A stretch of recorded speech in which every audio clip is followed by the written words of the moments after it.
In his past life, Su Xinlan's father did not love his mother and was forced to go to the countryside as an educated youth on behalf of his cousin.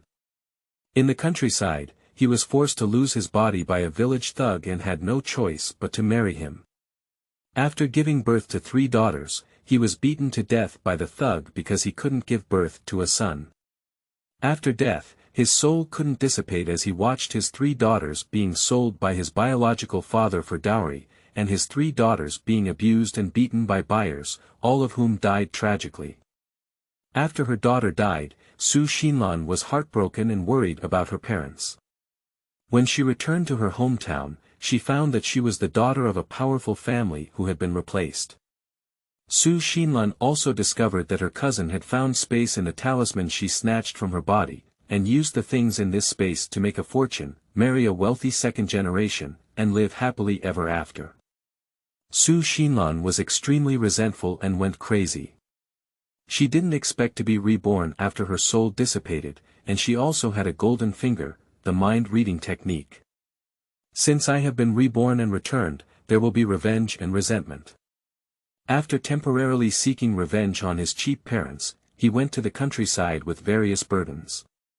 Life was quite beautiful in the countryside, but he accidentally picked up a delicate and weak man who was difficult to handle, unable to carry on his shoulders or lift his hands. If he wanted to take good care of his body, he had to work hard to earn money. Fortunately, we had space in our hands, but we cheated. From then on, we lived a shameless life of raising men. Chapter 1, Tragic Death. You are listening at novelfull.audio. Woo-woo. Woo-woo. Woo-woo, mother, wake up quickly. Danier is afraid. Oh, Dad, don't hit your mother anymore.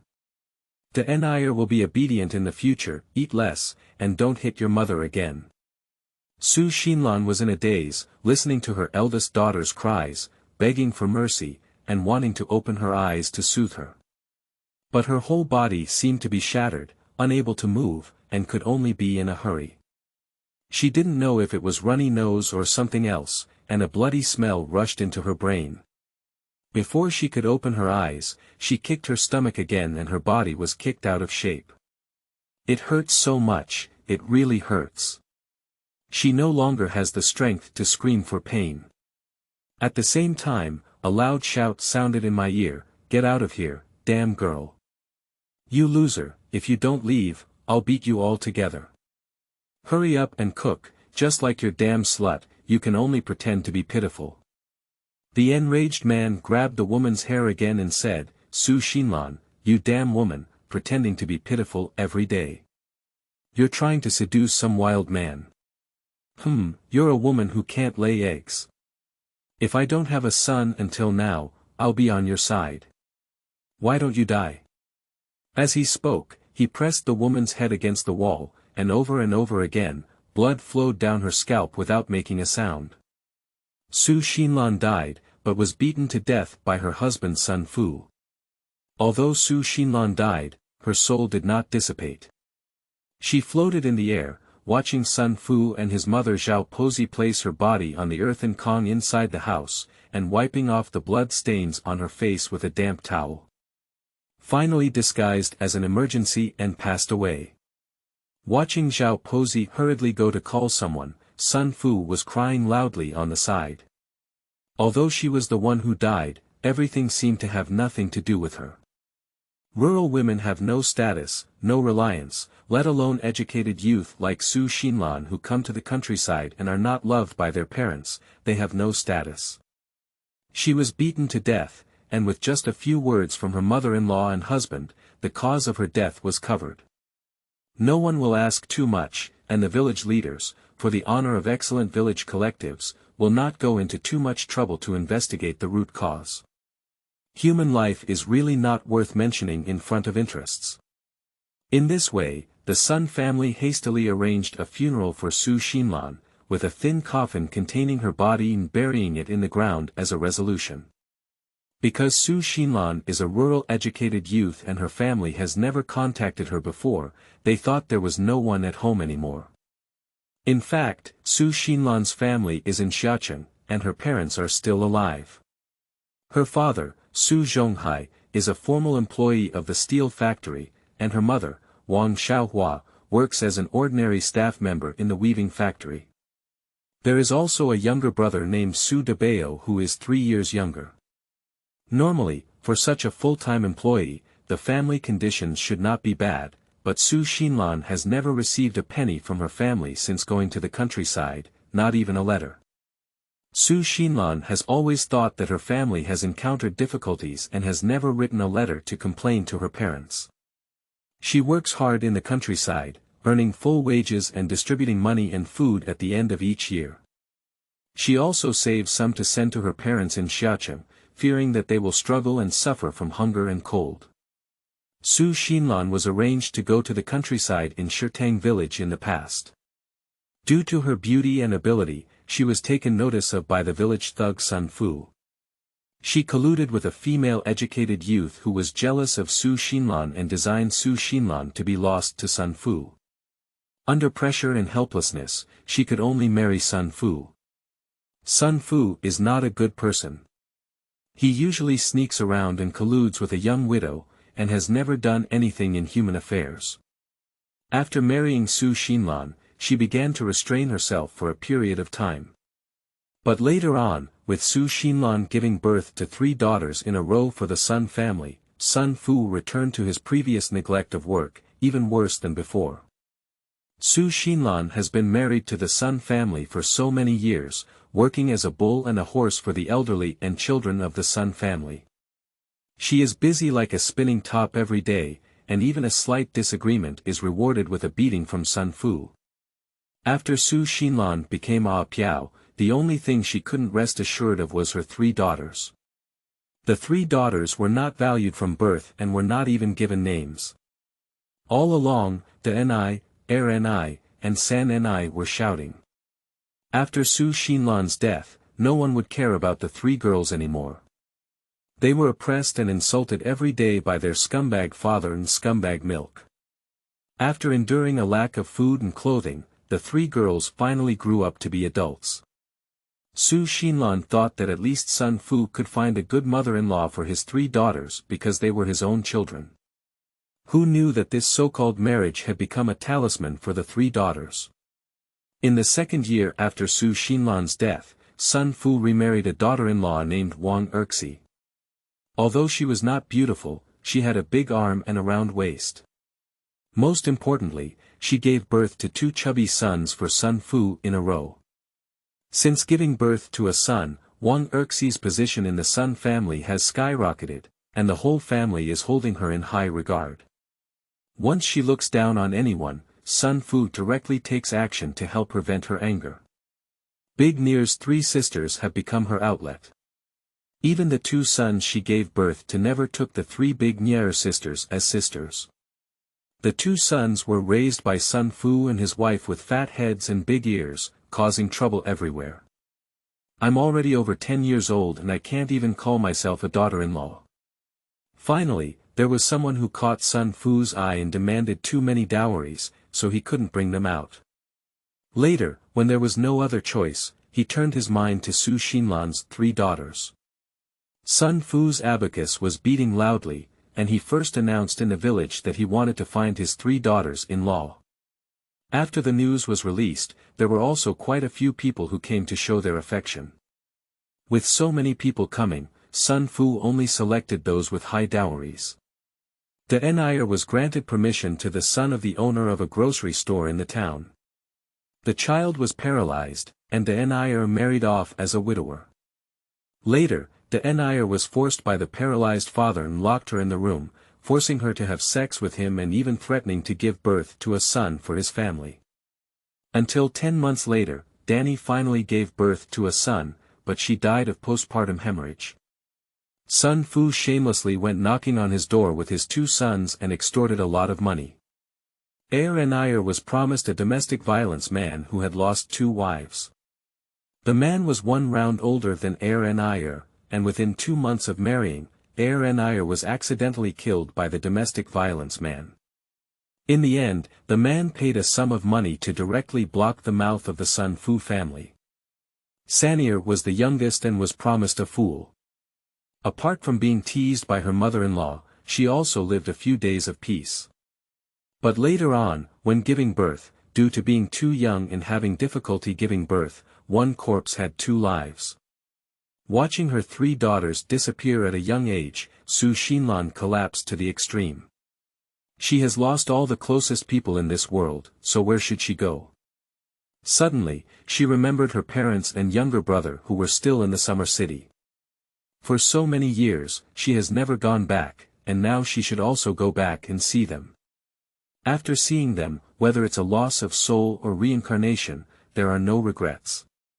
When she returned to the place where her parents lived in the summer city, she found that the house had changed from a dilapidated courtyard to a spacious and bright building. Xinlan easily found her parents' current home. Xia's parents sat on the solid wood sofa in the living room, watching the TV in front of the sofa while chatting with the woman next to them. Mom and Dad don't look very old except for some extra white hair. Seeing her parents in such strong health, Xinlan was very happy for them. Although I knew they couldn't see me, I couldn't help but greet them. Drifting to their side, wanting to hear what they are talking about up close. Unexpectedly, they happened to be talking about themselves. Mom said to the young woman next to her, "Thanks to your aunt, we swapped you and the daughter of the Xia family. Otherwise, we wouldn't have had such a good day now. Your father and I have already asked someone to inquire about it. That dead girl Xinlan died over a decade ago, and now that the Xia family and his wife are also angry with you, no one will doubt your identity anymore. We don't have to worry anymore, we can live a good life with peace of mind." The young woman said with resentment, "If it weren't for their good son suddenly falling ill, I wouldn't have exposed it, so he deserves to die." The 2 old men later suspected that I had killed their son and wanted to investigate me secretly. How could I give them the chance to kill him? All right, now, I am the only one left in the Xia family's mansion, and I will inherit all their property. No one will threaten me again. Mom and Dad, don't worry, I will definitely be filial to you in the future and let you live a good life. Who makes us rich? The woman showed a proud expression. At this moment, Xinlan had completely figured out her background. It turned out that the woman was actually their biological daughter, and she was the young lady of the wealthy family that they had intentionally held by mistake. Now, her biological parents have been killed by fake heirs, and she has also been dead for many years. This revenge can no longer be avenged. Xinlan was unwilling to follow the Su family for a long time, only to discover something even more infuriating for her. Back then, cousin Xinmei was unwilling to go to the countryside. Her father, Xinlan's so-called uncle, approached Xinlan's unscrupulous foster parents and came up with a few hundred yuan to let Xinlan go to the countryside on behalf of his daughter. At that time, Su's father and mother were already tempted. Since she was not their own daughter, asking her to go to the countryside on behalf of her niece could not only send away a hidden danger but also earn a lot of money. It was a win-win situation. They not only used sweet words to deceive Xinlan, but also threatened her with the kindness of childbirth, forcing her to accept going to the countryside. The most bullying thing was that when she was about to leave, her cousin even tricked her out of wearing a talisman from her childhood for 50 yuan. Later on, in an accident, Xinmei's hand was injured and accidentally dropped blood on the talisman. Surprisingly, she discovered a space hidden inside the talisman. Although it's unclear what's inside the space, looking at my cousin running a big company, living in a luxurious mansion, and marrying a wealthy second generation, one can guess that the things inside the space are definitely not simple. Xinlan hates it, these people are the ones who directly or indirectly killed her. But she is still powerless, she can only wander in this world, day after day, year after year. Watching the scumbag family's days get better and better, watching the adoptive parents and their family enjoy a peaceful life. She wished she could strangle all these so-called relatives who relied on her flesh and blood, but no matter how crazy or angry she was, she couldn't harm anyone. She could only look up at the sky and let out a mournful howl. Unexpectedly, a thunderbolt struck down, hitting her without bias. A white light flashed through, and Su Xinlan's soul gradually disappeared. Chapter 2, Rebirth and Return, Surprisingly Discovering the Golden Finger. You are listening at novelfull.audio. Pain. The headache was splitting, and the body was extremely sore, as if it had been run over by a car. Su Xinlan felt like her entire body was about to split. She struggled to move her body when suddenly a gentle voice came from her, "Little girl, don't move around. You've fallen on your head and have a moderate concussion. You need to rest in bed and observe in the hospital for a few days." Falling to the head. She was struck by lightning and her soul was shattered. Hospitals. What's going on? I tried hard to open my eyes and looked at the familiar ward, the old ward door, and the dim light above my head. Su Xinlan realized that she was not completely scared. I didn't expect that thunder to take me back to the summer of my 17th year, my senior year in high school. One day, while standing at the school staircase preparing to go downstairs, Su Xinmei suddenly pushed her from behind. Due to the force being too strong, she fell directly downstairs and happened to hit her head. Before fainting, only Su Xinmei's fleeing figure was visible. Later, it was Teacher Zhang, the homeroom teacher, who went downstairs and found her injured in a fall. He quickly took her to the hospital. According to the nurse, she had a broken head and shed a lot of blood, but no one came to her home. The attending doctor had no choice but to pay for her treatment out of her own pocket. Later, it was not until evening that Su Haitao and his wife arrived late. When she arrived at the hospital, she not only did not comfort her injured, but also kept blaming her, saying that it was because of her harm that she would have to spend a lot of hospital money. I remember at that time, Su Xinlan clearly said that it was Su Xinmei who pushed her downstairs from behind. Su Haitao and his wife not only didn't believe it, but also asked themselves not to speak recklessly. They were all from their own family and not to wrongly accuse their cousin. Su Xinlan once did not pursue her parents any further, only hoping that they could care more about her. Now that we know her background, it turns out that Su's parents did not treat her as their own daughter from the beginning. That's right, since we were able to make the decision to change children more than a decade ago, we can see what kind of character these two people are. How can we expect them to give their heart to children who know they are not biological? Su Xinmei wants to harm herself for a simple reason, which is jealousy that Su Xinlan looks better than her. They may only be facing each other for a day, but their appearance is different from each other. Su Xinlan has a charming appearance, with a pair of watery big eyes. Her skin is fair, smooth, and delicate. She doesn't need to speak normally, just standing there like a young lady from a certain family, which is particularly likable. Although Su Xinmei's skin is also white, her eyes are lifeless, and her entire appearance is plain and plain. To put it nicely, she has clear eyebrows and beautiful eyes. Originally, Su Xinmei had always looked down on Su Xinlan and relied on her biological father as the director of the steel plant, always feeling superior. Everyone has to revolve around her. At home, whether it's grandparents, uncles, or aunts, everyone is holding her. But in school, it's different. There are many people who have better conditions than her. Both boys and girls prefer to play with Su Xinlan. I won't say anything about it. The key is that Su Xinmei has a guy she likes who also likes to approach Su Xinlan. If she has something to do, she will chat with her, which directly punctures Su Xinmei's lung tube. She is so angry that she is about to explode. But she had no choice but to use the boy, so she had to resort to a trick. In order to make Su Xinlan unlucky, there was a matter of pushing people up the stairs. In fact, Su Xinmei's original intention was not to make Su Xinlan die, but to make her disabled. You are all disabled, no matter how good you look, it's just that the result didn't go as she intended.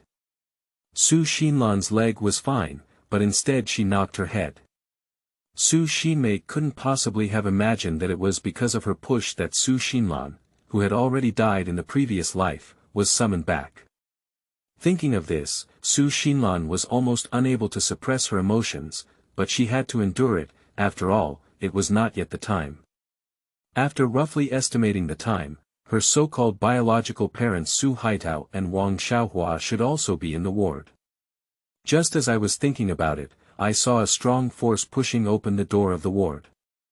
Subsequently, Su Haitao and Wang Xiaohua stormed into the ward, empty-handed, without bringing anything.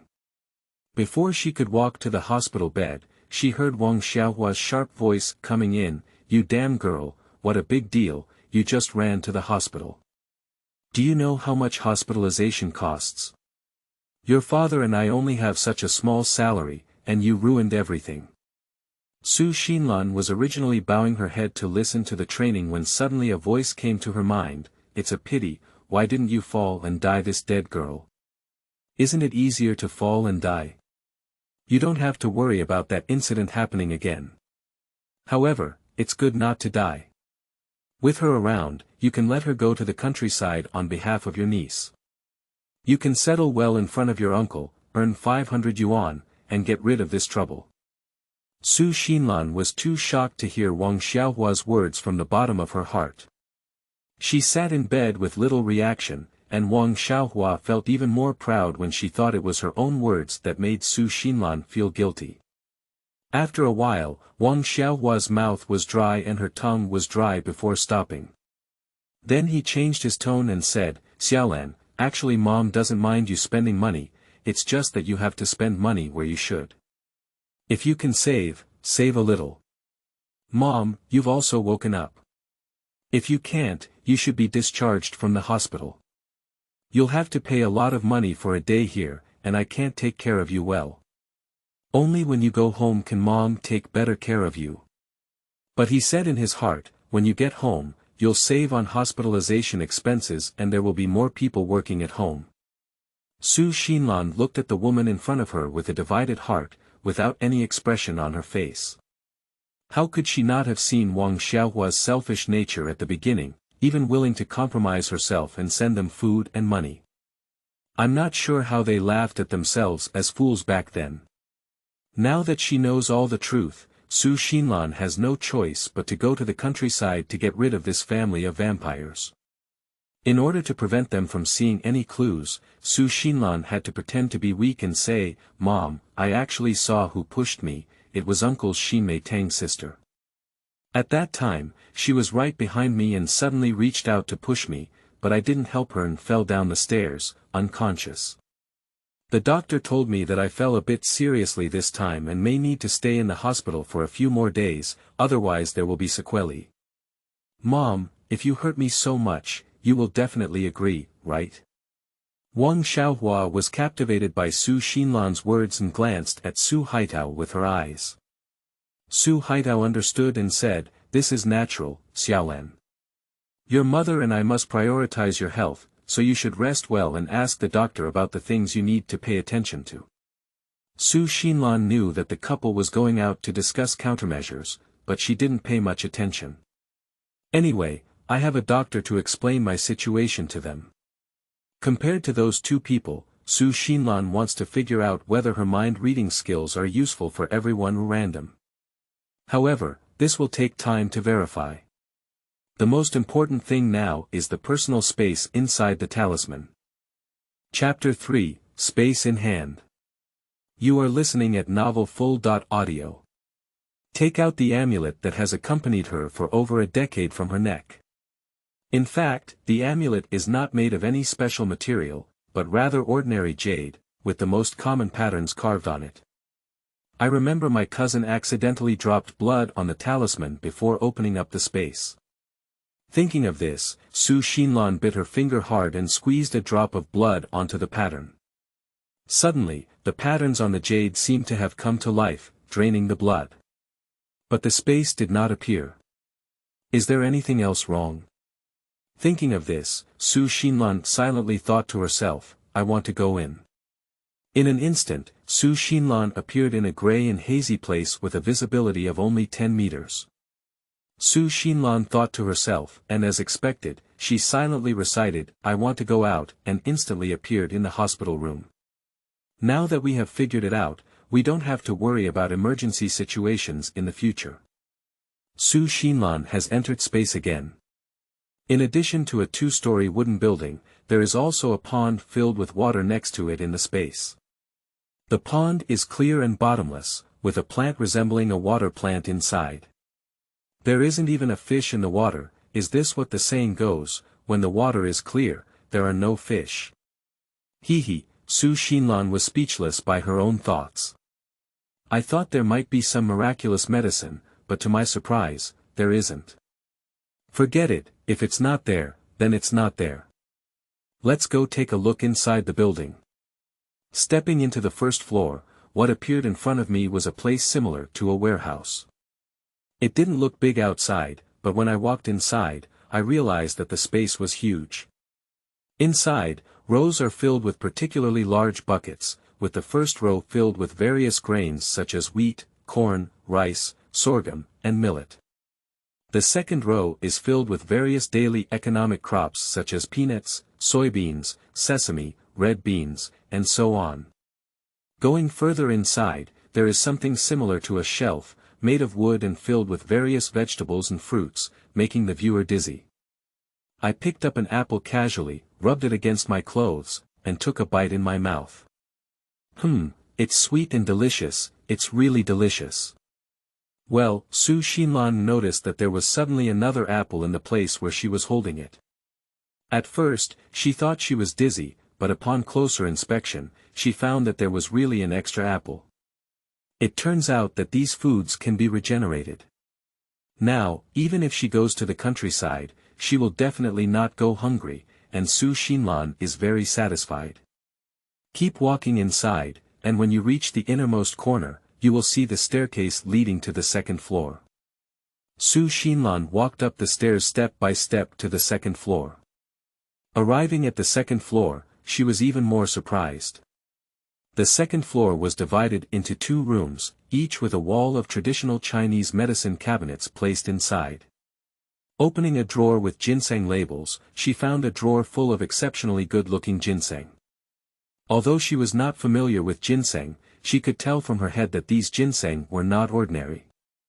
The drawers of precious medicinal herbs such as Ganoderma lucidum and snow lotus were opened one after another, all filled with excellent-looking Ganoderma lucidum and snow lotus. It seems that this room should be a pharmacy. There is also a bookshelf next to it, filled with various medical books. The top 2 rows are filled with various bottles, jars, and jars. Upon closer inspection, it turns out to be pills and powders with various effects. There are corresponding formulas under each type of pill and powder, so there is no need to worry about running out of them after finishing the medicine. Xinlan just tried and found that traditional Chinese medicine cannot be regenerated. It seems that only basic foods can be regenerated. Xinlan walked into another room, which was filled with various silk and satin, coarse and fine fabrics, and linen, with a variety of fur and fur to choose from. Now you don't have to worry about food and clothing anymore. After carefully turning around, there was actually a small staircase hidden in the corner. Walking up the stairs, I found that it was actually a small attic. The shelves in the attic are filled with boxes of all sizes, and upon opening, they reveal various gold and silver jewelry, as well as a few boxes of gold and silver. The craftsmanship of jewelry is too complicated and not suitable for this era. Gold can be used, let's just forget about it. This situation is not allowed now, let's talk about it later. After taking out the gold, it did not return to its original state, which also confirms Xinlan's speculation. In fact, among these things, Xinlan's favorite is actually silver, because she has always liked shiny things since she was young. In the future, she can use silver to make earrings, necklaces, and bracelets, which are both beautiful and not dazzling. Xinlan returned to the Chinese medicine room on the second floor, carefully searching for those Chinese medicine pills to see if there were any drugs for her concussion. Suddenly, I saw a small blue bottle in the corner with a body repair pill written on it, which can repair various internal and external injuries of the body. If it can be paired with divine water, it can restore various organs of the body as new. Can this be useful for herself? Su Xinlan poured out a pill and observed it in her hand. It was much smaller than the traditional Chinese medicine pills she usually took, and it emitted a refreshing fragrance, unlike other pills filled with various unpleasant traditional Chinese medicine flavors. Put the pill in her mouth, a bitter taste came, and Su Xinlan chewed the pill and swallowed it directly. I still think it's too beautiful. Chinese medicine pills or Chinese medicine pills, no matter how they change, they still taste so bad. However, my headache and dizziness symptoms disappeared instantly, and the bruises on the wall when I fell down the stairs also disappeared instantly. I didn't expect the effect of this medicine to be so good. Stepping out of the wooden building, returning to the pond, I picked up a handful of water and took a sip, dispelling the bitterness of traditional Chinese medicine. Don't worry, this water is quite delicious. Su Xinlan has taken a few more sips. Unexpectedly, Su Xinlan suddenly felt excruciating pain all over her body. She couldn't bear it and fainted directly. After an unknown amount of time, she finally woke up and felt as if her body had become somewhat different. Su Xinlan suspected that the difficulty of drinking this pool of water was just the divine water written on the prescription. Drinking it alone had no effect, and adding various pills was the only way to maximize the effectiveness of the pills.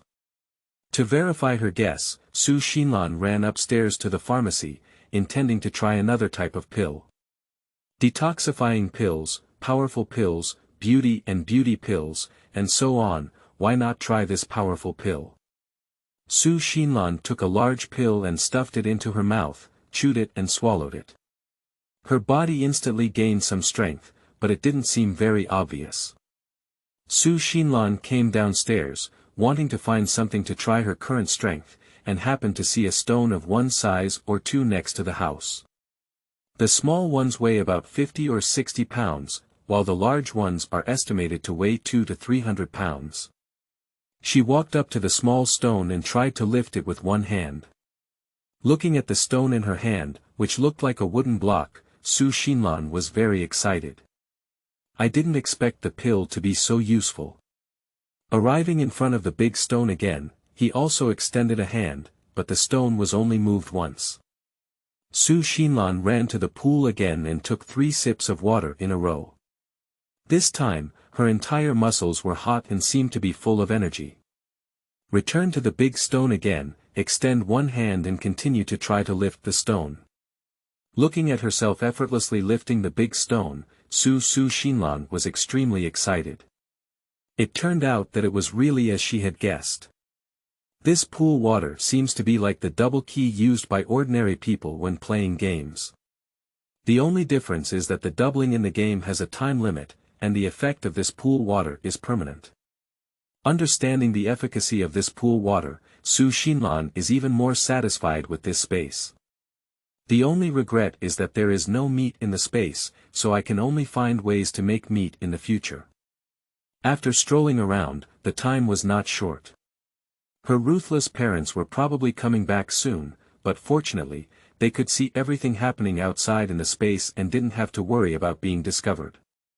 Taking advantage of the fact that there was no one in the ward now, Su Xinlan quickly got out of the space and lay back on the hospital bed, continuing to pretend to sleep. As expected, after pretending to sleep for only a few minutes, Su Haitao and Wang Xiaohua hurriedly returned to the ward.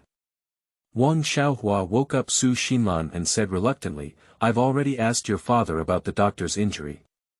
The doctor said you're seriously injured and you need to stay for a few more days.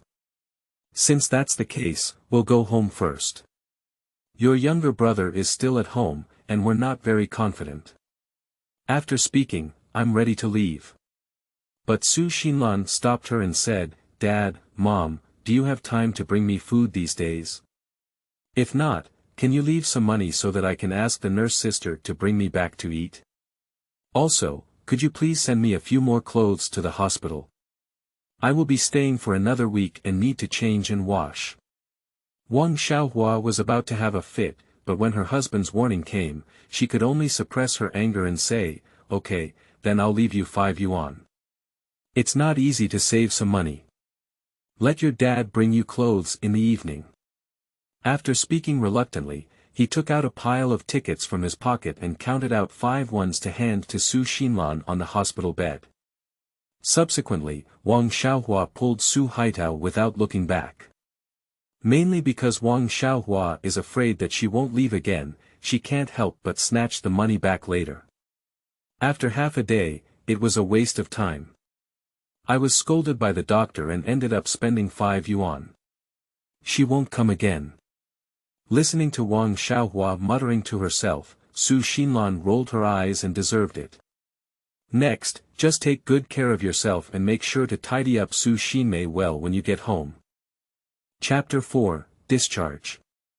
You are listening at novelfull.audio. So, without cheap parents constantly coming to trouble, Su Xinlan stayed comfortably in the hospital for a whole week. On the 8th morning, with a faint glimmer of light, Su Haitao and Wang Xiaohua ran over to pick up Su Xinlan and discharge her from the hospital. As for the reason why I came so early, it's not because I have to start work later and time cannot be delayed. They are even more afraid of not taking Su Xinlan out of the hospital again, and they will have to continue to pay for hospitalization. I've spent a lot of money living these days, but I can't afford to spend an extra penny on this cheap girl. Su Xinlan obediently allowed Su Haitao and his wife to tidy up, so as not to be scolded again. Her body has almost recovered, and Wang Xiaohua will not have any further concerns. There's actually nothing to tidy up, except for a few tattered clothes brought over that evening, there's nothing else. Su Haitao took the discharge form that the doctor had prepared yesterday and went directly to the window to handle the discharge. Upon learning that there was still medicine, he reluctantly paid for it and took the prescribed medicine. A little medicine, surprisingly charged him 5 yuan. A dead girl knows how to spend money. Of course, Su Xinlan cannot hear these words. She can only hear others' inner thoughts within a certain distance, and the specific distance still needs to be observed and observed. After completing the procedures, Su Haitao returned to the ward to pick up Wang Xiaohua and Su Xinlan, and rushed home. Along the way, Wang Xiaohua and Su Haitao walked ahead at lightning speed, without even considering that their daughter had just been discharged from the hospital and had not yet been well managed. Of course, Su Xinlan knows their thoughts, which are to go home early and not delay work time. If she were in the past, she would definitely be a considerate and good daughter to her parents, even if she was feeling unwell, she would endure it. But now, knowing the cunning of the two people in front of her, she will no longer understand them. Immediately, Su Xinlan's mind turned and she suddenly let out a loud scream. Su Haitao and his wife, who were walking ahead, stopped together and turned to look at her. Su Xinlan deliberately said loudly, "Mom and Dad, you walked too fast. I just recovered from a serious illness and can't keep up with you.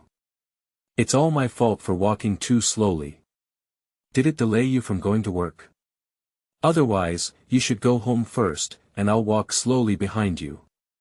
Su Xinlan deliberately said these words, even if it didn't cause any substantial harm to them, at least it would be good if she could respond to them. She predicted that this unscrupulous couple would not turn against her for the sake of face. She was indeed right in her thoughts, because she heard Wang Xiaohua's voice again, "What's wrong with this little girl's movie?" She used to be afraid to speak loudly, so it's hard not to believe that she really fell into trouble. Then we can't leave her at home. It's still troublesome if she dies at home one day, but she's still outside now. We can't let others think I'm bad for this dead girl.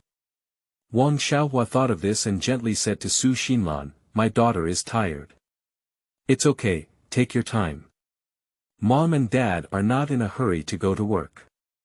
Since she had spoken, Su Xinlan was really walking slowly on the road, and by the time she got home, it was already 8:30 in the morning.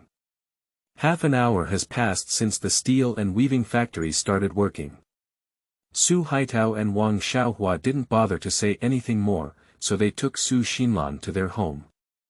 After saying a word to Mrs. Su in the main house, they quickly rode their bicycles and rushed to the factory.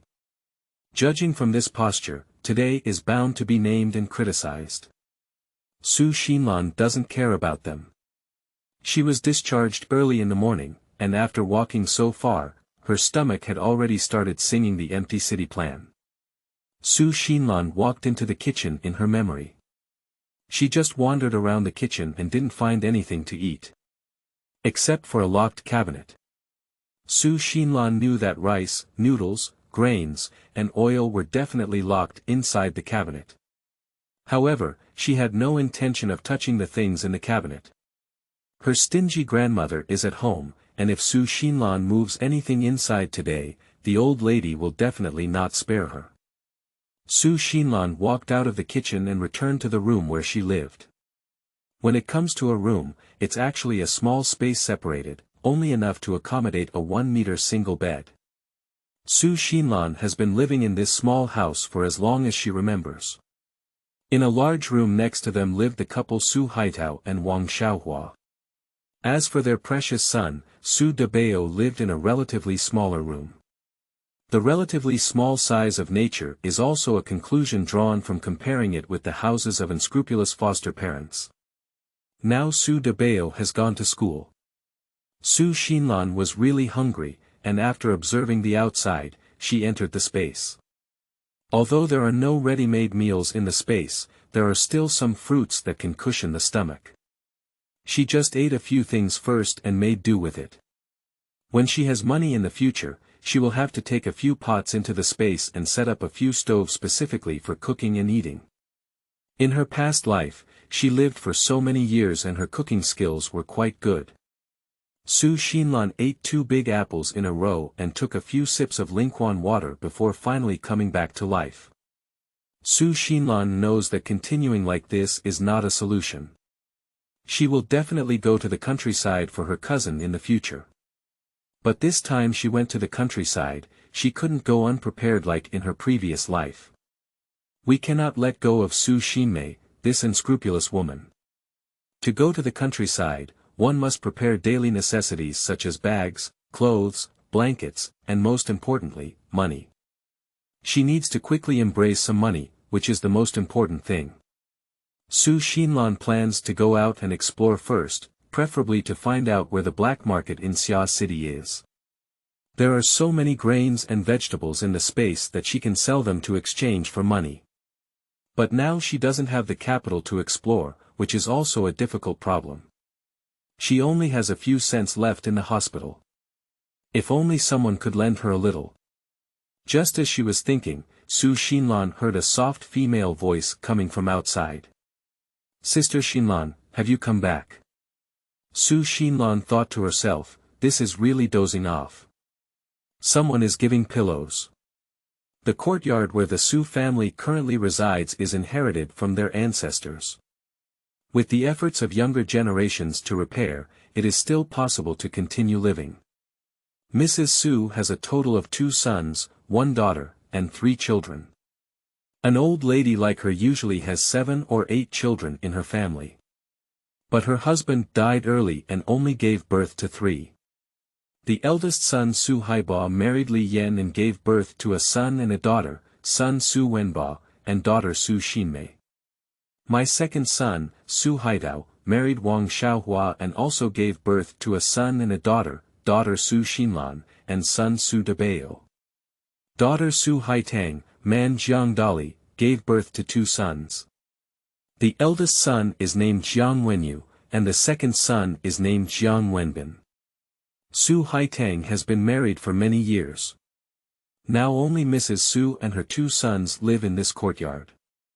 Although Mrs. Su was a widow in her early years, her several children were still in good spirits.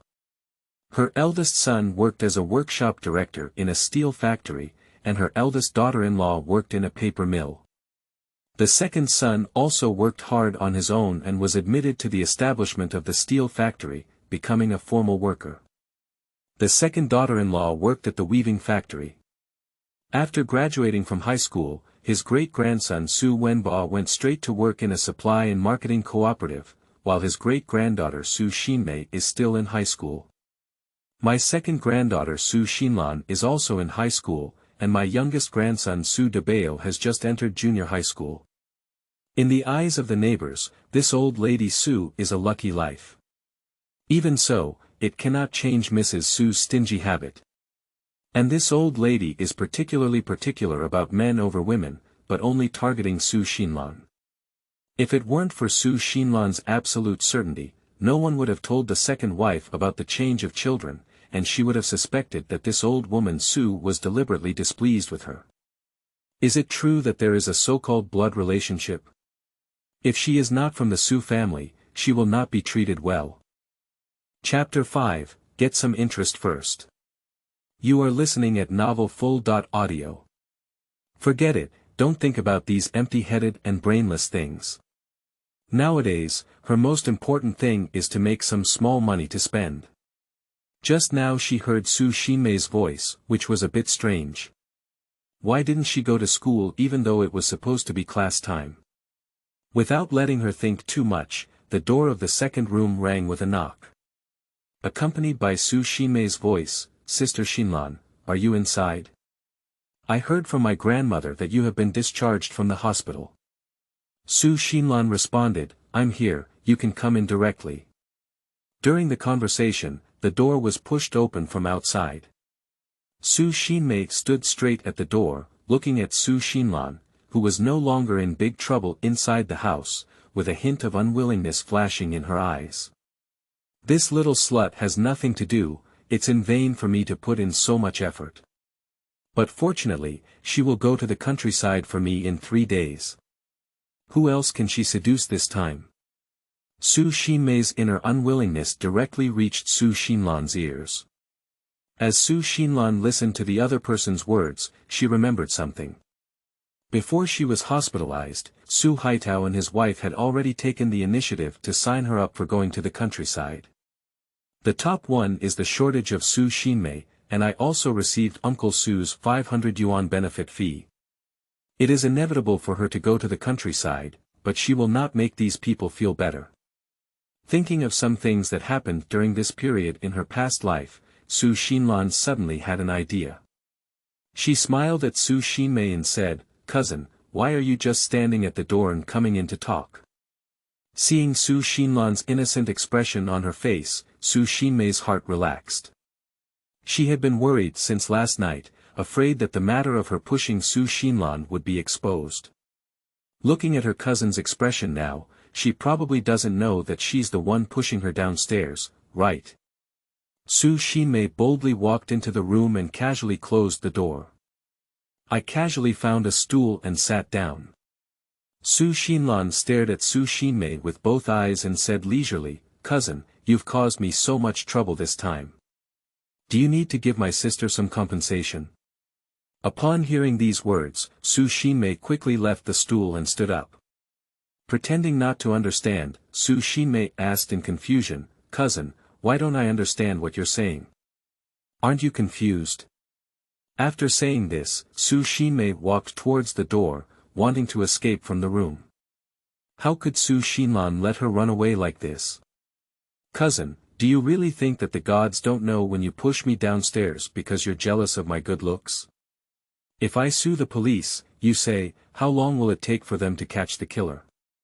At that time, you say, what will the male classmates in school think of you, cousin? Su Xinmei stopped in her tracks, with a fierce expression on her face. She gritted her teeth and asked, so what do you want to do? Su Xinlan predicted that she would be in this state, after all, who is not afraid of the public security. Actually, Su Xinlan was just trying to scare Su Xinmei. She wouldn't go to the police. If it were a family dispute and she tried to mediate, she wouldn't get any benefits. Su Xinlan smiled lightly and said, don't worry, cousin. After all, we are a family, and I am not so heartless. It's just that I have suffered such a big crime this time, and I need to make up for it properly. You can give me 100 yuan as nutrition. What, 100 yuan, you think it's beautiful? Are you worth 100 yuan yourself? Su Xinmei said angrily. It doesn't matter whether I'm worth it or not, the key is whether you're worth it, cousin, Su Xinlan said calmly. Su Xinmei choked on these words and her face turned red. Even attempting to negotiate. Su Xinlan will definitely not follow her wishes and only insist on 100 yuan, not a penny less. Su Xinmei saw that there was no room for maneuver and could only run back to her room. She took out an envelope from her drawer, took out all the money inside, and counted out 100 yuan to put in her pocket. Taking advantage that no one was at home, he returned to the second room and handed the money to Su Xinlan. I'll give you the money. You must keep your mouth shut when I push you, otherwise I won't let my dad let you go. If it weren't for the fear that the boy she likes would know her true face, she would never have taken out this money. She grew up so big that she only saved a little over 100 yuan in total. Su Xinlan took the money without any psychological burden and said, "That's natural. I will definitely keep my promise. I hope you don't harm anyone at will in the future, cousin." Su Xinmei, who was feeling straight, had a chest pain. Stomped his foot and ran away in a flash. Su Xinlan didn't care about that. Holding the money in her hand and a basket, she headed straight for the supply and marketing cooperative. Of course, she went to another supply and marketing cooperative and wouldn't encounter the lobby brother. Su Xinlan entered the supply and marketing cooperative before, but walked out disappointed. She forgot one thing, she doesn't have a ticket. This year is 7 or 5 years, or the era when shopping can only be done with tickets. This is no good. If you have money but can't buy anything, you have a plate of braised pork belly in brown sauce in front of you. You can only look at it but not eat it. Not satisfying. Su Xinlan found a hidden place and scooped a basket full of rice from the space. I looked at my clothes, fortunately they were worn out. I wiped some moss and mud from the base of the wall behind my back, and applied it all over my body, face, and hands. Then he grabbed his hair like a chicken coop, picked up 2 yellow grass leaves from the ground, and placed them on his hair. Su Xinlan is quite confident, and with her current attire, even if she walks up to acquaintances, she probably won't recognize her. Next, she plans to try her luck near the family courtyard in the east of the city. In Su Xinlan's impression, there are many factories in the east of the city, and the family homes gather together, resulting in a high market demand.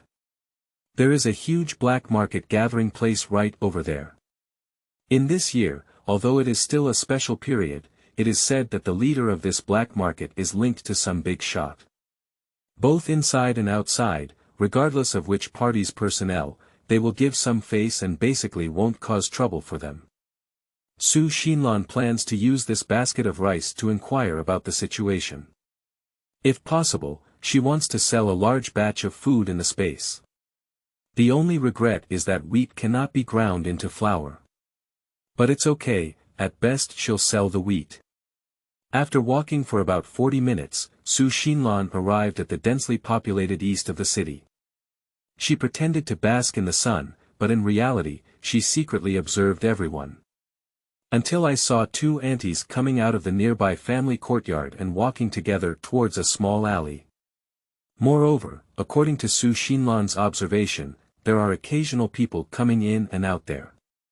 She guessed that by passing through that alley, one should be able to reach the black market. To verify, Su Xinlan took advantage of no one noticing her and pulled out a basket of rice from the space. Carrying rice to the entrance of the alley, I saw 2 people carrying baskets walking leisurely not far ahead, with Su Xinlan closely following them. After walking along the alley for about 10 minutes, Su Xinlan didn't notice and suddenly noticed that the 2 people in front had disappeared. Chapter 6, Touching the Black Market. You are listening at Novel Full.audio. Su Xinlan was startled and quickly walked forward. As soon as I finished walking through the alley, I saw a vast expanse of flat land.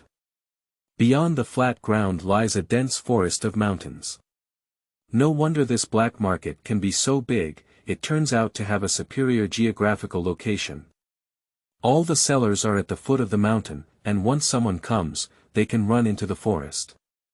Due to the large area of this mountain forest, it is not easy to pursue. Su Xinlan was about to walk over with rice when she was blocked by a big, black and strong man. "Hey, are you here to sell or buy something?" Su Xinlan quickly showed the rice in the basket to Big Black. Unexpectedly, a hand reached over from the side and grabbed a handful of rice from Su Xinlan's basket. I saw the owner of this hand carefully observe the rice before my eyes, and then sniff it under my nose. Then she looked up and down at Su Xinlan again, hesitating and asking, "Do you only have so much rice?" Su Xinlan was not sure what the other person was going to do, and her eyes were full of vigilance. "There's still something else, what's up?" As soon as the man heard this, he put down a sentence and said, "Then come with me." As he spoke, he walked forward. Su Xinlan pretended to be a little scared and followed the person forward. Until she arrived at the hillside, Su Xinlan surprisingly found a yard hidden in the dense forest. The man reached out and knocked on the door a few times, and it opened from inside. The man turned around and gestured for Su Xinlan to follow, then walked straight into the yard. In the yard, a man dressed in black sat on an old man's chair, seemingly sunbathing. There are two people standing next to them, as if they are under the command of a man in black. The previous man walked directly to the man in black and whispered a few words to him. The man in black suddenly opened his eyes when he heard those words. Sharp eyes stared at Su Xinlan and carefully examined her. Suddenly he spoke up and asked, "Listen to Liuzi, you have rice in your hand." At this moment, Su Xinlan replied with ease, "There is, but I don't know how much you need." The man in black sat up straight after hearing Su Xinlan's words. "What you mean is that you can provide as much as I need." Su Xinlan said lightly, "You can first tell me a few numbers to listen to." The man in black had a hopeful expression in his eyes, 100,000 kilograms of rice. Su Xiaoxiao's mind twitched slightly, but she replied in her mouth, 100,000 pounds is not enough. I only have 50,000 pounds, but I still have 50,000 pounds of wheat here. Do you need it? Originally, Su Xinlan said it was only 50,000 pounds, and the man in black was a bit disappointed. As a result, he heard 50,000 kilograms of wheat again, and the man was instantly filled with joy. Immediately replied, "Of course we do.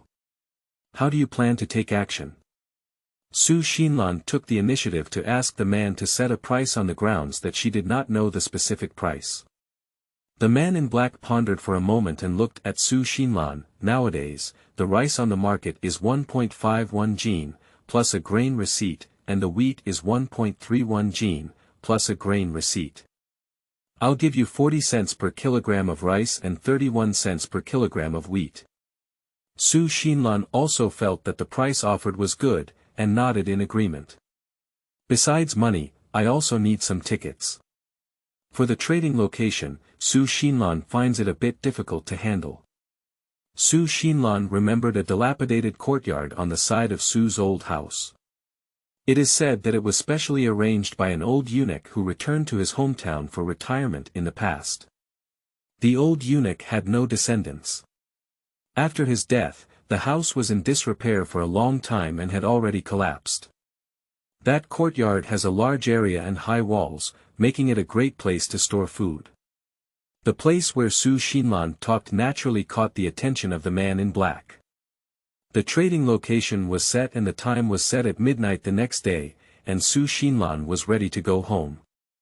As soon as Su Xinlan took 2 steps, she seemed to remember something again.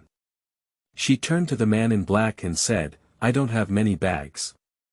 Can you provide them here? Just put them directly in the yard." The man in black nodded in agreement and then nodded at Liuzi. Liuzi quickly called out to Su Xinlan. "Hey, I don't know how to call you.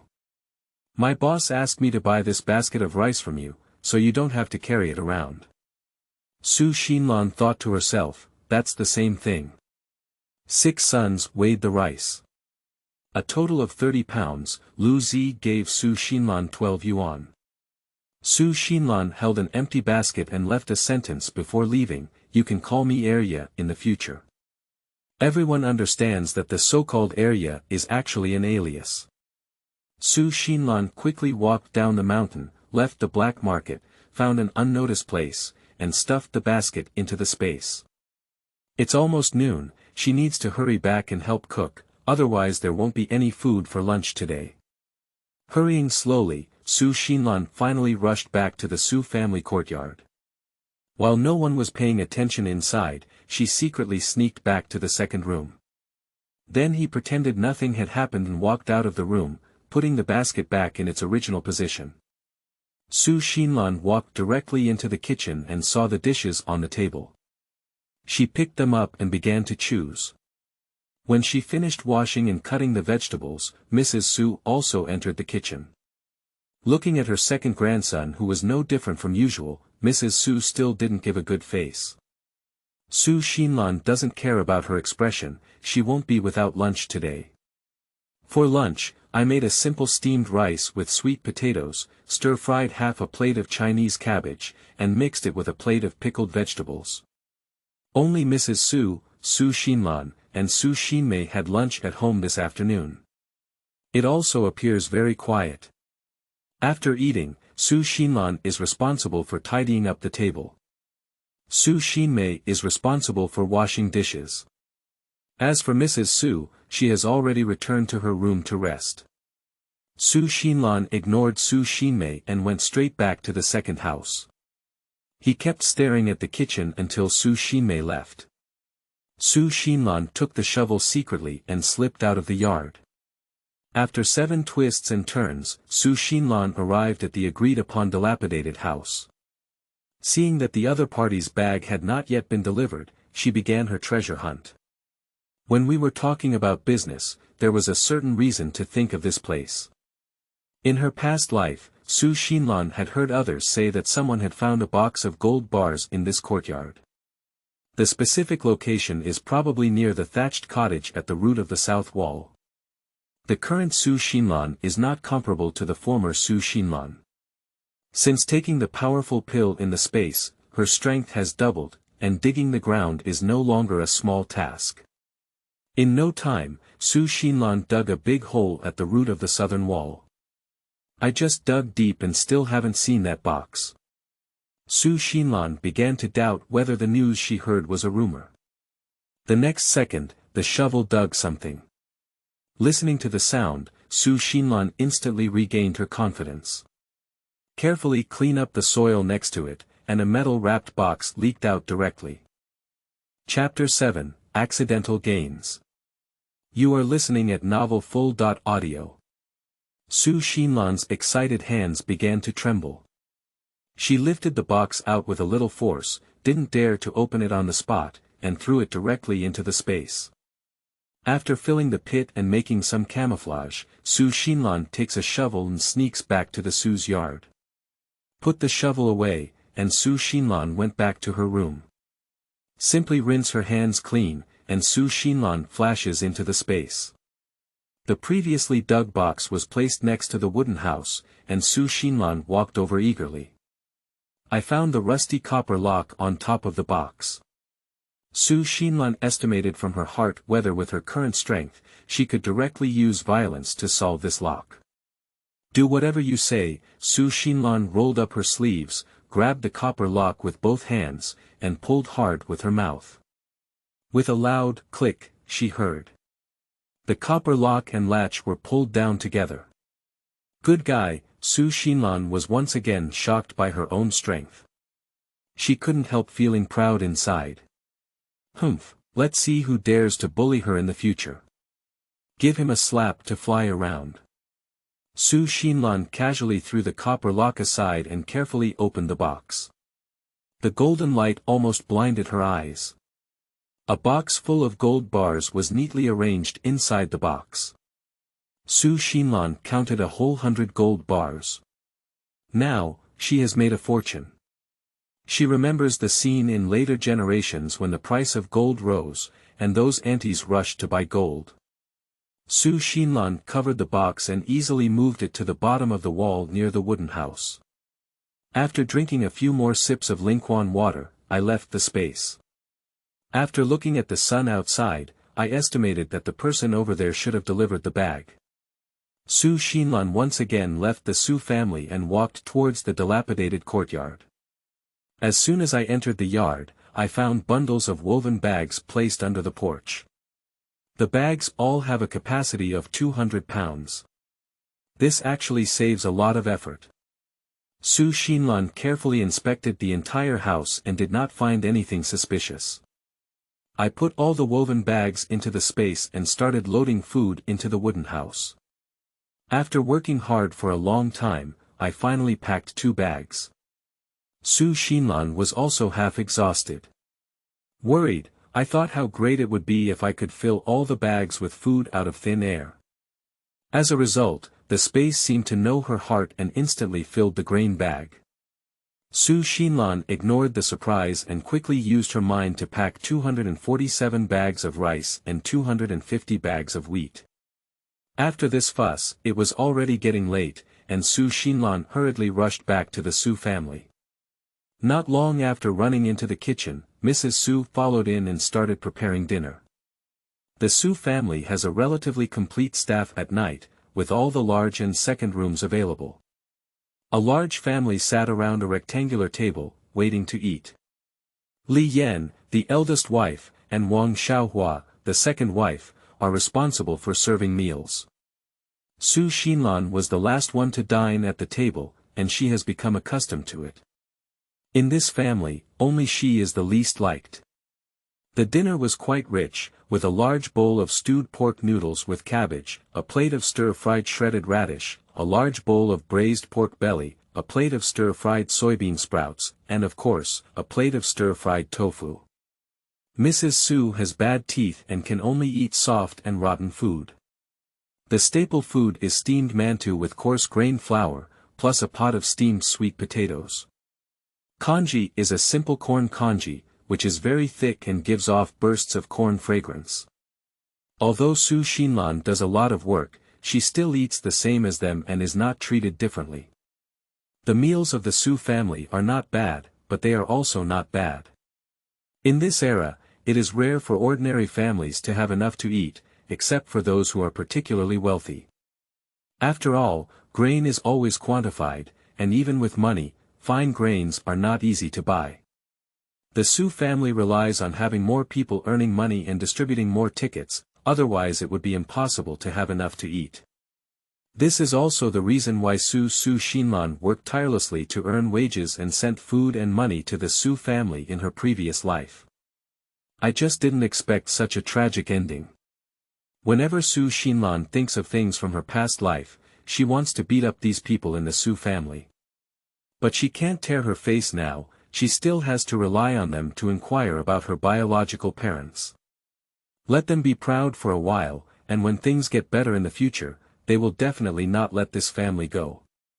After dinner, Li Yan and Wang Xiaohua were responsible for tidying up the table, Su Xinlan was responsible for washing dishes, and Su Xinmei didn't dare to slack off and cleaned the kitchen floor.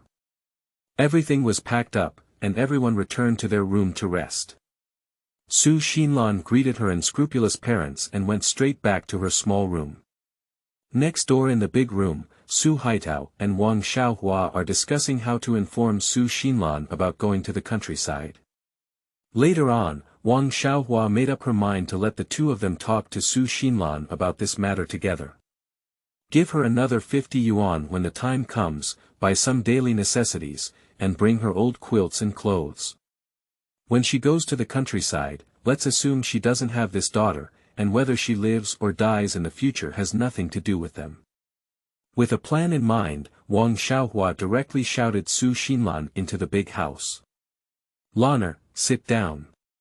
Your father and I have something to tell you," Wang Xiaohua said softly when Su Xinlan came in. Su Xinlan sat quietly there, staring at Wang Xiaohua. Perhaps it was Su Xinlan's innocent gaze that made Wang Xiaohua feel a little guilty. But when I think of that 500 yuan, I don't care about anything. Su Haitao coughed on the side and started playing the family card. "Lanner, after all these years, it's not easy for your parents to raise you. Now that your father is in trouble, are you willing to help him get through this difficult time?" After Su Haitao finished speaking, he looked at Su Xinlan with hopeful eyes. Su Xinlan responded to the eager gaze, "I don't want to. Dad knows my daughter is the most sensible, unwilling." Su Haitao remained confident as always. "I thought this daughter would definitely agree, but what came to my ears was a refusal." I was momentarily dumbfounded and didn't know what else to say. Su Xinlan continued, "Dad, it's not that I want to refuse, it's just that I'm not yet of age, so what can I do to help you?" Upon hearing this, Su Haitao didn't think much about it. He gestured to his wife with his eyes. Wang Xiaohua received a signal from her husband's gaze and took over the conversation. "Lanner, this matter doesn't require much effort from you, it's just that you just need to live in the countryside for a few years. When the time comes, Mom will prepare more money and things for you, and you will definitely not suffer there. This is related to your father's work, you must help your family." In fact, Su Xinlan already knew what was going on. She knew that going to the countryside was inevitable, but she had no intention of easily letting this malicious couple go. Chapter 8, Completion of Transactions. You are listening at Novel Full.audio.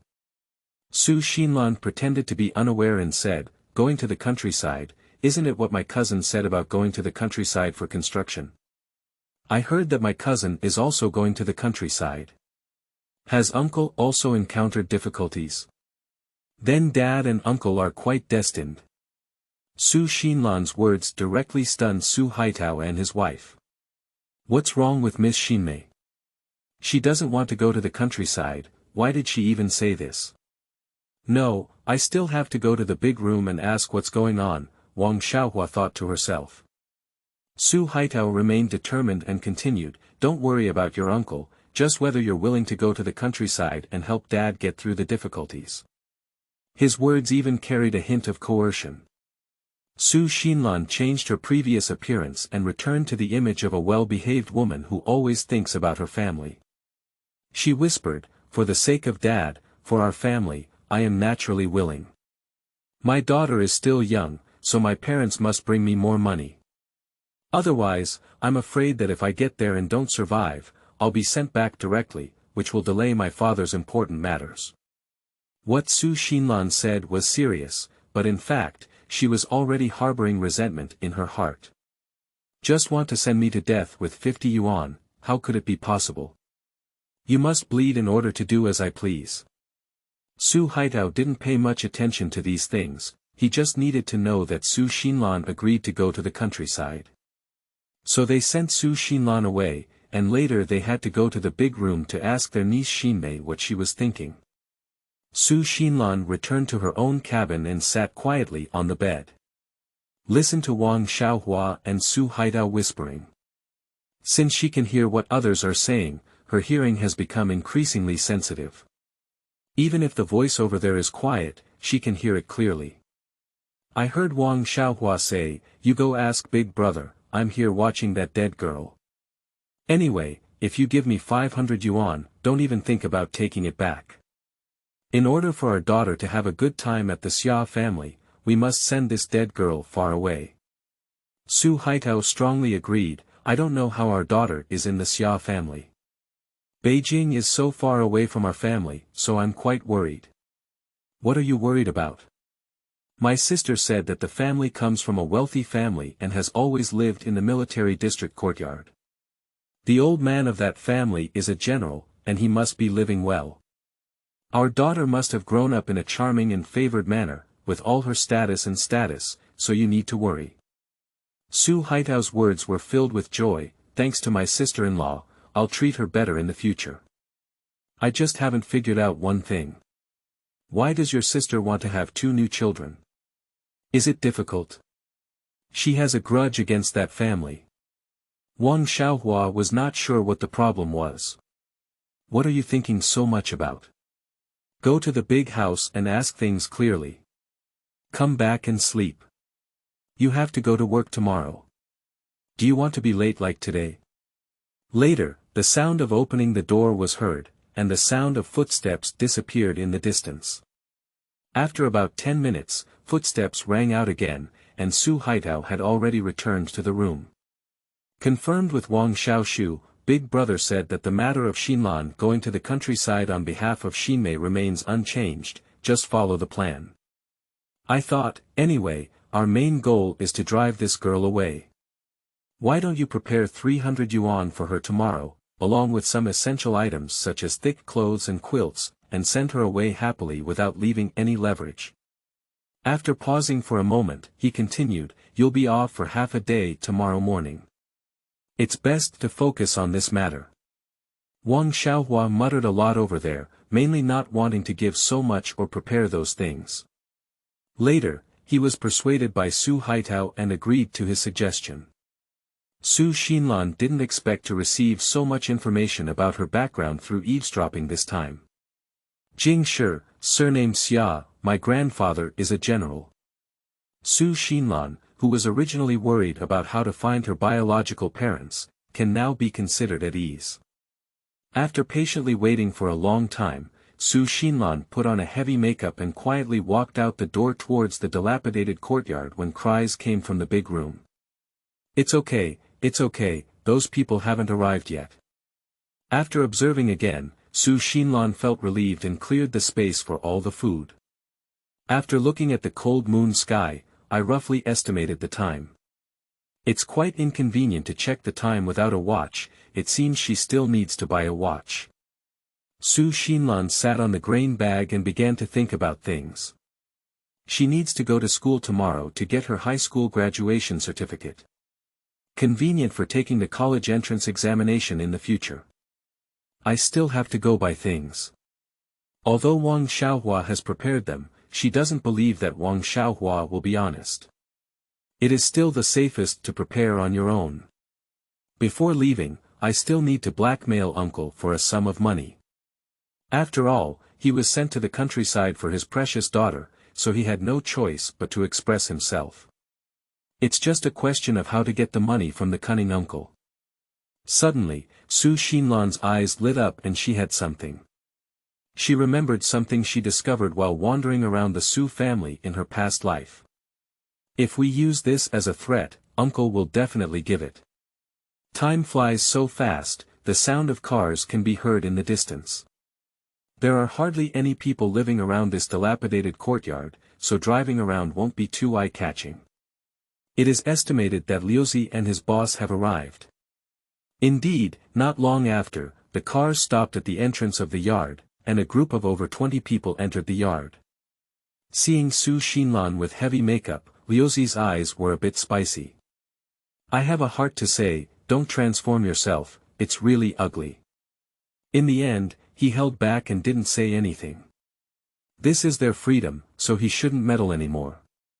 The previous man in black took the initiative to greet Su Xinlan and also informed him of his name, Brother Liang.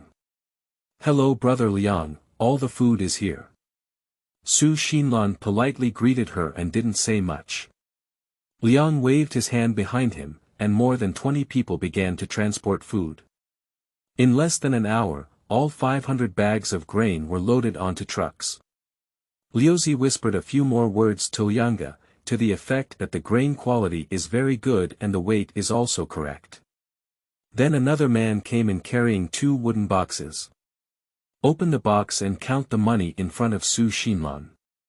50,000 kilograms of rice and 50,000 kilograms of wheat, totaling 35,000 yuan.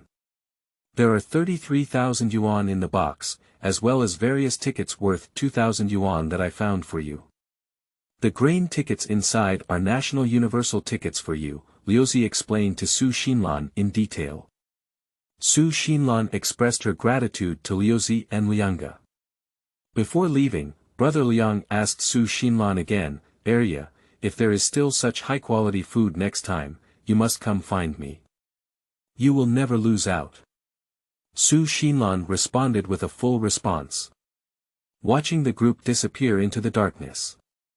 Seeing everyone leave, Su Xinlan finally returned to the yard and collected 2 boxes of money and food vouchers into the space. Just in case, Su Xinlan walked around 7 or 8 twists and turns for a long time, making sure that no one followed. Taking advantage of the quiet night, he quietly returned to the Su family. The couple in the second room were completely unaware and even talking in their sleep. Chapter 9, Purchasing Things and Preparing for Going to the Countryside. You are listening at Novel Full.audio. Su Xinlan returned to her own room, didn't bother washing up, and went straight to sleep. Xinlan, it's time to get up. Mom took you to the supply and marketing cooperative this morning to prepare for your trip to the countryside. Su Xinlan was awakened from her sleep. The voice of the woman Wang Xiaohua rang in her ear. Suddenly sat up, woke up and changed clothes. Surprisingly, breakfast was made by Wang Xiaohua. But the taste is not as delicious as Su Posey's cooking. After eating a bowl of porridge, Su Xinlan put down her chopsticks. The Su family's big family only had 3 people left, Mrs. Su, Wang Xiaohua, and Su Xinlan, who were supposed to work and go to school. Wang Xiaohua tidied up the kitchen, greeted her mother-in-law, and then led Su Xinlan out the door. Not far away, Su Xinlan left Wang Xiaohua on the grounds that the school teacher had something to do with her. Originally, Wang Xiaohua was not willing to take her to the supply and marketing cooperative. If it weren't for Su Haidao's persuasion last night, she wouldn't be so proactive today. It's better if this dead girl doesn't go, she can do whatever she wants. It would be good if you could spend less money. Su Xinlan doesn't care what Wang Xiaohua is planning, she has no hope for her at all. After leaving Wang Xiaohua, Su Xinlan walked quickly towards the school. Nowadays, the social environment is not clear, and it is extremely difficult for schools to persist in operating. This has also led to the occurrence of many students applying for their graduation certificates halfway through.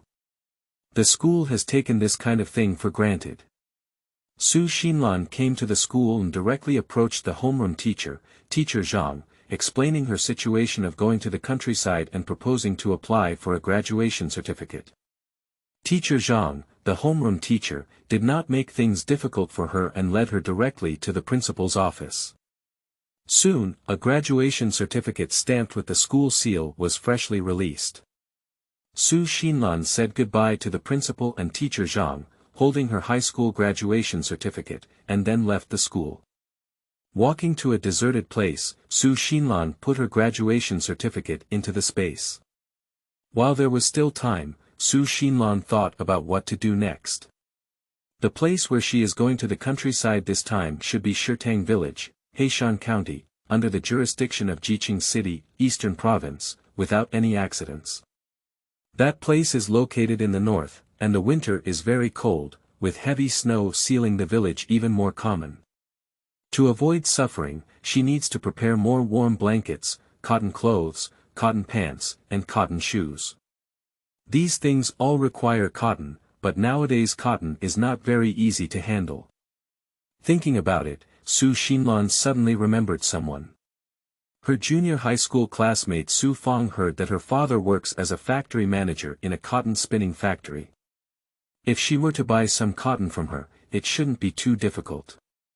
Requesting people to handle matters naturally cannot be done empty-handed. Su Xinlan estimated the time and speculated that Wang Xiaohua should have already left the supply and marketing cooperative. She is going to buy 2 bottles of wine and 2 cans to bring to Su Fang. Su Xinlan walked in a hurry and didn't pay attention to the road.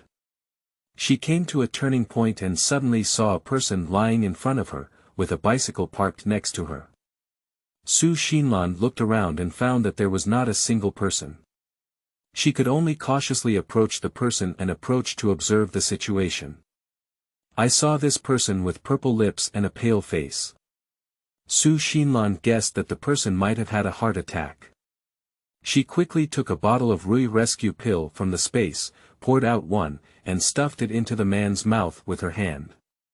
She also took some spiritual spring water to feed him. Not much effort, the man's face turned rosy, and his lips turned from purple to red. Breathing also becomes smoother. After a few more minutes, the man slowly opened his eyes and looked gratefully at Su Xinlan. The man told Su Xinlan that his name is Zhao Jianjun, the director of the Revolutionary Committee, and he has had heart disease since childhood. On his way to work on his bicycle this time, he suddenly fell ill and forgot to bring his medicine with him. I thought I would die, but I didn't expect her little girl to save him. To show his gratitude, Zhao Jianjun promised to fulfill 3 things for Su Xinlan. Su Xinlan said she has nothing else to do. There is only one thing I want to tell him. Su Xinlan truthfully told Zhao Jianjun about Su Xinmei's plan to escape going to the countryside. Upon hearing this, Zhao Jianjun immediately decided to take good care of it. Su Xinlan explained uncle's workplace and position to Zhao Jianjun clearly, and said goodbye to him. After walking for an unknown amount of time, I finally arrived at Su Feng's house. Su Feng's family lives in the staff building provided by the cotton spinning factory, and Su Xinlan has visited once. I quickly arrived at Su Feng's door based on my past memories. Gently knocking on the door, a crisp female voice came from inside. Who is it? Su Xinlan recognized that the owner of the voice was Su Feng and quickly replied, Ah, Feng is me, Xinlan. Su Feng opened the door and quickly led Su Xinlan into the room. You haven't come to play with me for a long time, Su Feng complained to Su Xinlan. Upon seeing what Su Xinlan had brought, she activated her nagging mode again and said, come on, why are you still bringing things? Su Xinlan's eyes were slightly moist as she listened to these words. In her past life, she only had Su Feng as a top-notch friend. I wholeheartedly thought of her and even sent her 2 items after she went to the countryside. At that time, she felt insecure and felt that she might never be able to return to Xia City in her lifetime, so she automatically cut off contact with Su Feng. Now, looking at her friend who is nagging at her, I suddenly feel fortunate that she can be reborn and come back. In this life, she must maintain this precious friendship well and not give up easily. Su Xinlan restrained her emotions and smiled, Feng, didn't I come to see you now? I also came today to ask Uncle Su for help and say goodbye to you. Goodbye, what does that mean? Su Feng became anxious as soon as she heard it. Su Xinlan patiently comforted Su Feng before slowly explaining the matter to her. After hearing the reason, Su Feng angrily scolded Su Xinmei countless times. Where are you going to the countryside this time? What do you need to prepare? If you have any difficulties, just tell me. Whether it's money or anything else, I can help you as much as possible. After calming down, Su Feng resumed the worry mode.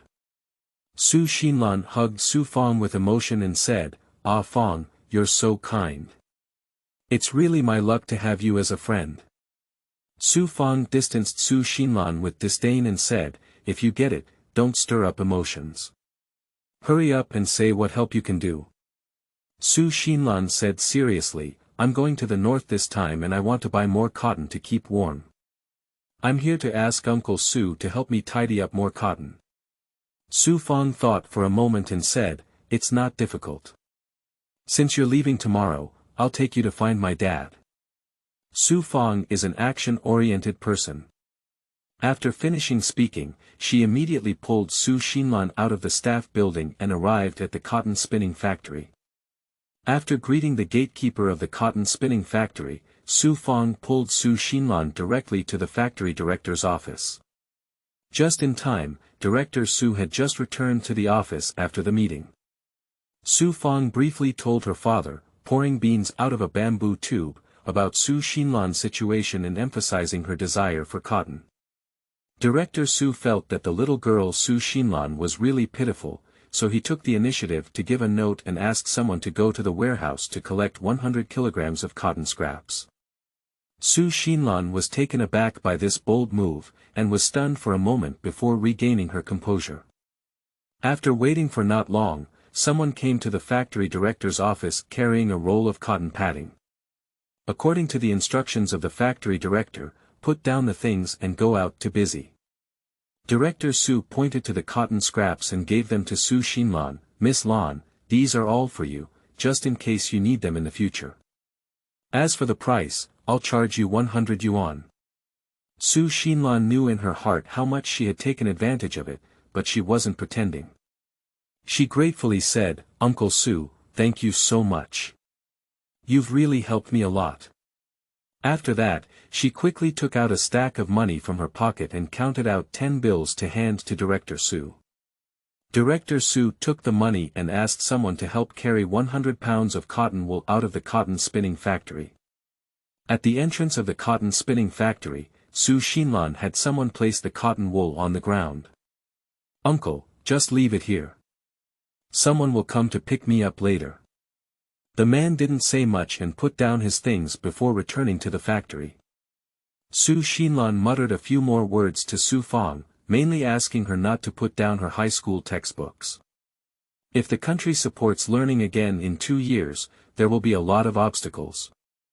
After speaking, he urged Su Fong to go home. Su Fong didn't think too much and reminded Xinlan to write to her when she went to the countryside. If she needed anything, she also wrote to her and went back to the staff building. Xinlan walked away when she saw everyone, picked up 100 pounds of cotton wool, walked forward, found an empty place, and threw the things into the space. Looking up at the sun, it's still early. Xinlan plans to go to the supply and marketing agency to purchase things first, but of course, she is still going to another supply and marketing agency. Chapter 10, Buying. You are listening at novelfull.audio. The supply and marketing cooperative is quite close to the cotton spinning factory. Last time I came to Xinlan, I didn't have any tickets and couldn't buy anything. This time, she was well prepared for everything and just wanted to spend money to get by. Xinlan plans to buy whatever she needs in the daily necessities area of the supply and marketing society. "Hello Auntie, I'm going to the countryside to buy some things." The salesperson is a middle-aged woman, and when she sees a young girl at a young age, her mother's love naturally spreads. I patiently listened to Xinlan's demands and occasionally recommended something. Xinlan picked 2 enamel teapots, 2 enamel pots, a warm water kettle, 2 pairs of bowls, chopsticks, and spoons each. She also chose a shovel and spoon for cooking, a large porcelain pot for mixing noodles, and a kitchen knife. Seeing the 2 small iron pots upside down next to her, Xinlan also decided to take them. The middle-aged salesperson carefully checked all the products and quickly reported the required amount of money. Xinlan took out several industrial tickets from the space, took out dozens of yuan from her pocket, and handed one to the salesperson. After confirming everything was correct, the salesperson helped Xinlan tie everything with ropes and watched as she left. Xinlan still found a deserted place and put the things into the space. Then he returned to the supply and marketing cooperative. This time, he went directly to the non-staple food area and weighed 10 gin of white rabbit milk sugar, 10 gin of ordinary hard fruit sugar, 10 gin of brown sugar, 10 gin of white sugar, and 5 gin of all kinds of dim sum. When he saw the bacon beside him, he also called it 10 gin. She took out the sugar, meat, and money tickets and handed them to the salesperson. Xinlan picked up the packaged items and went up to the second floor. She plans to buy a few pairs of shoes and a few sets of clothes. Under the introduction of the salesperson, Su Xiaoxiao bought 3 sets of sturdy and durable work clothes, 2 sets of clothes for going out, 2 sets of thin cotton clothes, 2 sets of thick cotton clothes, 3 pairs of cloth shoes, 2 pairs of cotton shoes, and 20 pairs of socks. Watching Xinlan buy so many things, the salesperson next to her started promoting cloth to Xinlan. Xinlan thought to herself that she could buy 2 bed covers to make a blanket, and also buy a few feet of fine blue floral cloth to make changing sheets. After calculating the accounts, Xinlan carried these things out of the supply and marketing cooperative and found a deserted place to put them in the space. Turning her head, Xinlan returned to the labor protection supplies area and bought 20 pairs of labor protection gloves, a pair of rain boots, an umbrella, 10 towels, 2 thick mattresses, 2 military green coats, a flashlight, and several batteries. Just like a few times before, put the things in the space. After tossing and turning several times, Xinlan finally stopped. She had one last thing to do, buy a watch. Fortunately, Brother Liang gave enough tickets back then, so Su Xinlan could buy and sell as she pleased. Su Xinlan rushed directly to the place where Sanko sold watches. Su Xinlan looked around the watch display area and finally found a small women's watch. "Comrade, could you please show me that watch?" The person looking at the counter is a beautiful girl who is particularly good at judging people and dishes. Seeing Su Xinlan wearing worn-out clothes made her feel a bit impatient. Just as I was about to express my sarcasm, I was interrupted by a scream of surprise. "Ah, little girl, you're still here." Su Xinlan turned her head and found that the person speaking was the aunt from the first-floor living supplies area. Su Xinlan smiled shyly and said, "Yes, auntie, I'm going to the countryside now. I want to buy a watch to show the time." Then he turned to the salesperson selling watches and said, "Comrade, I want to take a look at that lady's watch." The beautiful girl didn't want to make her face pale anymore. Following Su Xinlan's instructions, she took out the Plum Blossom brand women's watch. Su Xinlan took the watch and put it directly on her wrist to try it on. She thought it was very suitable and began to inquire about the price. This time, the beautiful girl didn't hesitate and quickly informed, "This Plum Blossom brand women's watch is the latest model, small and exquisite, very popular among girls, and the price is also a bit expensive. It requires 155 yuan plus a watch ticket." Upon hearing the price, Su Xinlan didn't even blink her eyes and quickly took out the money ticket to settle the bill. After greeting a middle-aged salesperson standing aside, he went downstairs and left the supply and marketing cooperative. "She can't stay any longer.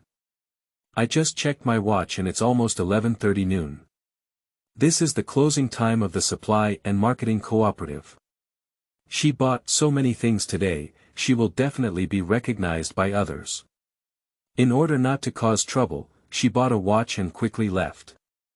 Su Xinlan didn't plan to go back to her home at noon, so she went to a nearby state-owned restaurant and planned to taste the delicious food there. When I arrived at the state-owned restaurant, I saw that it was filled with people. On the small blackboard beside the state-owned hotel, there are special dishes for today: braised pork belly and fish in brown sauce. Su Xinlan finally put on the number. "Hello, give me a braised pork belly, a braised fish, a Chinese cabbage with vinegar, and a bowl of rice." After finally waiting for a table of people to eat well, Su Xinlan waited for her seat to sit down. 30 minutes later, a voice came from the mouth of ordering: braised pork belly in brown sauce, braised fish in brown sauce, Chinese cabbage in vinegar, and a bowl of rice. Su Xinlan divided her order twice before bringing it to the table. Smelling the aroma of braised pork belly, Su Xinlan's mouth oozed with saliva. She couldn't stand it anymore. Su Xinlan picked up her chopsticks and put a large piece of braised pork belly in her mouth. It melts right into the mouth, is fat but not greasy, and has a fragrant and slightly sweet taste, which is really delicious. No wonder people like to eat at state-owned restaurants, their chefs are really not skilled. Braised fish in brown sauce is sweet, fragrant, and delicious.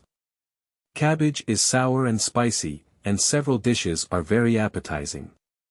Su Xinlan's stomach was round and she couldn't help but hiccup. Su Xinlan looked at the few plates that had been eaten by her and couldn't believe that she had eaten so much alone. Struggling to hold up his body, he walked slowly to the outside of the state-owned restaurant.